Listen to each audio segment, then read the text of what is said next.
আজ তোমাদের গণিতের সংখ্যা নিয়ে কিছু বলবো, যাতে তোমাদের এই গণনা নিয়ে একটা ধারণা তৈরি হয়। তোমরা এখন 1, 2, 3, 4 এসব করে গুনে গুনে যাও যে কোনো সংখ্যাকে, কিন্তু যদি বলি 0, তা কি দেখাতে পারবে? তখন ফাঁকা দেখাতে হবে।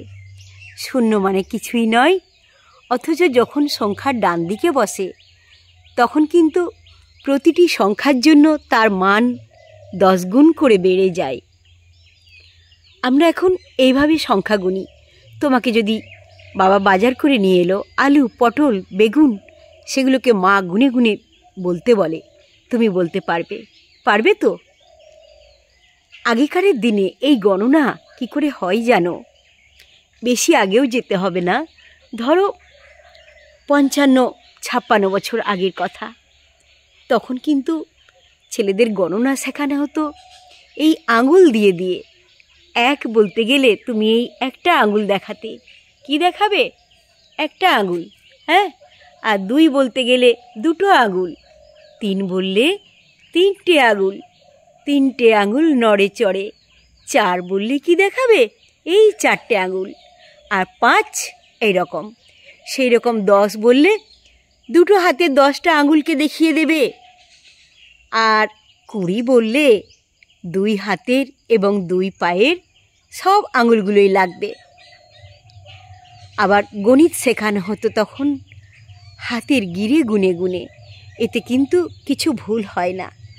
এখনও তোমরা নির্ভুলভাবে অঙ্ক করতে ওই গিরে গুনে গুনে যোগ করার, তার কিন্তু কোনো বিকল্প নেই। প্রাচীনকালে যখন গণিতের ধারণার বিকাশ হয়, তার আগে বলি প্রাচীনকালে মানুষ কেমন করে থাকতো। এই বনে জঙ্গলে ঘুরে বেড়াতো, গায়ে পোশাক ছিল না, তারপরে গাছের ছাল পোশাক হলো। তারপর কি জানো, গোষ্ঠীবদ্ধভাবে থাকতে শুরু করলো। তখনও তারা গণনা করত এইভাবে। আবার এক একটা গোষ্ঠীর ভাব প্রকাশ করার ভাষা হয়তো ছিল আলাদা আলাদা, হ্যাঁ। আবার গোষ্ঠীর মধ্যে যখন সংমিশ্রণ শুরু হলো, তখন কিন্তু এই ভাষার লেনদেন শুরু হয়ে গেল। আমরা এই সদ্য মাতৃভাষা দিবস পালন করলাম, আন্তর্জাতিক মাতৃভাষা দিবস, সারা পৃথিবীর মায়ের ভাষাদের সম্মান দেওয়ার উদযাপন। তো এই যে গুনাগুনা আগেকারের দিনে কি করতো জানো? আমাদের যারা মা, তারাও সংখ্যার গণনার জন্য দেওয়ালে একটা করে দাগ দিয়ে দিত, প্রতিদিনের গণনা। এখন যে সংখ্যা রেখা দিয়ে গণনা করা হয়, তারই কিন্তু প্রাথমিক ধাপ, তাই না? তাই গণিতেও আমাদের দেশও কিন্তু খুব উন্নত ছিল।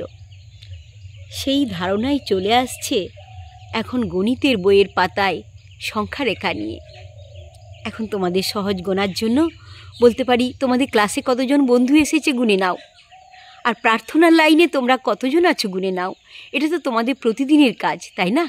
মিড ডে মিলে কতজনের রান্না হবে সেই হিসাব করার জন্য।